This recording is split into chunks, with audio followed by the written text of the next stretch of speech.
Assalamu alaikum, everyone. Welcome to the first of a series where we talk about leadership tips, insights, hacks, and strategies from our own history, from the Muslim history, from different great figures, great leaders, and great powers that have once existed that have all got their strategies from an inspiration. And today we're going to be talking about that inspiration.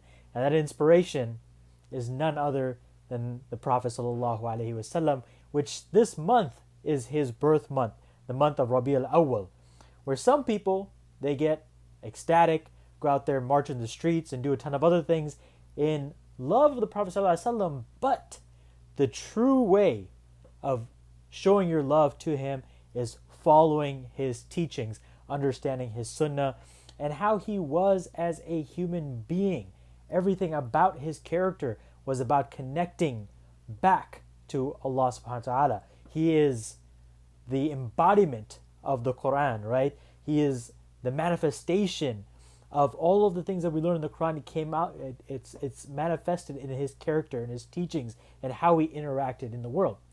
Today I want to talk about a very underrated quality of his, which is one of his greatest qualities. We all know that the historian Michael Hart once famously identified the Prophet ﷺ as the greatest, not only spiritual but secular leader of all time. Why did he say that? Because not only did he succeed on this religious level where people were following him because of the religious teachings, but also because of the secular impact.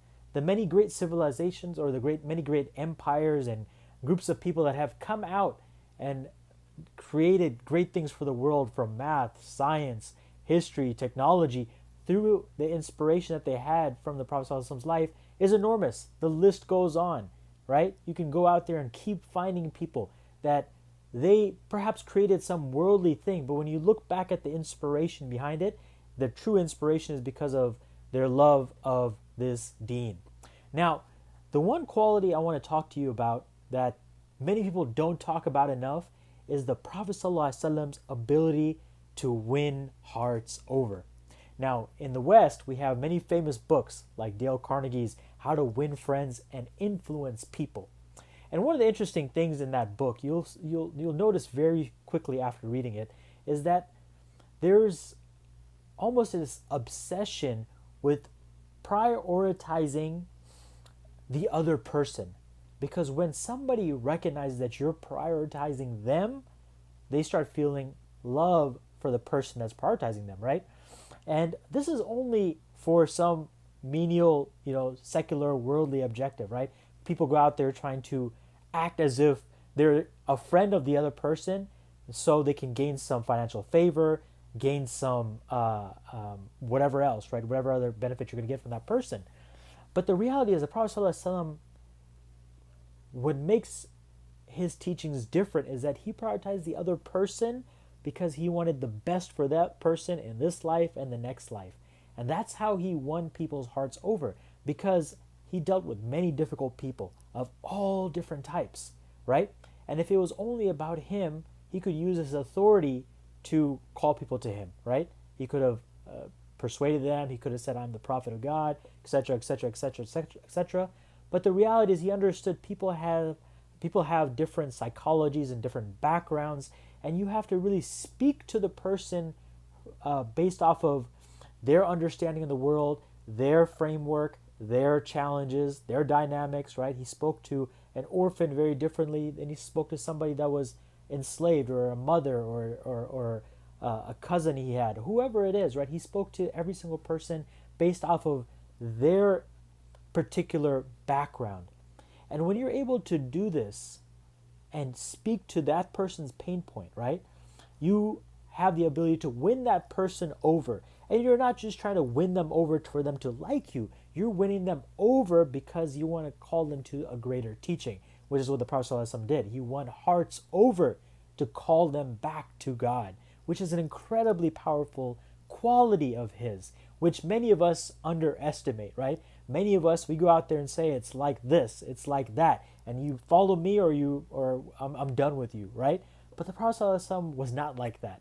he took into consideration people's backgrounds. He took into consideration the challenges that person was going through and spoke to them from that lens. He had that level of empathy.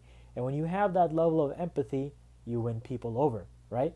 It's not about just beating somebody over the head with the information, right? You can't even do that as a teacher. You can't just go into a classroom and just start spouting out information and assume everyone in the classroom is going to understand. No, it takes teaching at multiple levels. You have to perhaps give a lecture at some point, and then you perhaps have to mentor them through the process, give them a little bit of tutoring, right? And then perhaps there's a portion where there's like an active lab where they get their hands, there's a hands-on activity, right? There's all these different approaches when it comes to teaching, right? So it's not enough to just go out there and beat somebody over the head with the truth. So I urge every single one of you that's out there pursuing the path of just actually anybody, if you're a Muslim or not even a Muslim, it will benefit you from learning the life of the Prophet ﷺ. But as somebody that's growing in their leadership, involved in whether it's politics or spiritual leadership or whatever else, it's going to benefit you from learning from the Prophet ﷺ's life. There's actually a pretty good book that I would suggest everyone take a look at. It's called Enjoy Your Life. And if you go through this book, it's 20 years of research. It says that in the headline on the top of the book, it says, "The art of interacting with people as deduced from a study of the Prophet ﷺ's life."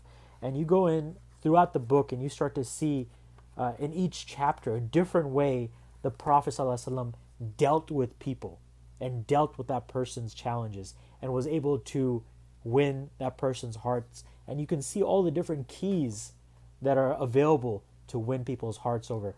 So for today, that's my first leadership tip for you. And over the next upcoming weeks and perhaps years and maybe forever, I'll try my very best to produce a short video where we can learn leadership tips from visionaries from our tradition. Until next time, Assalamu alaikum.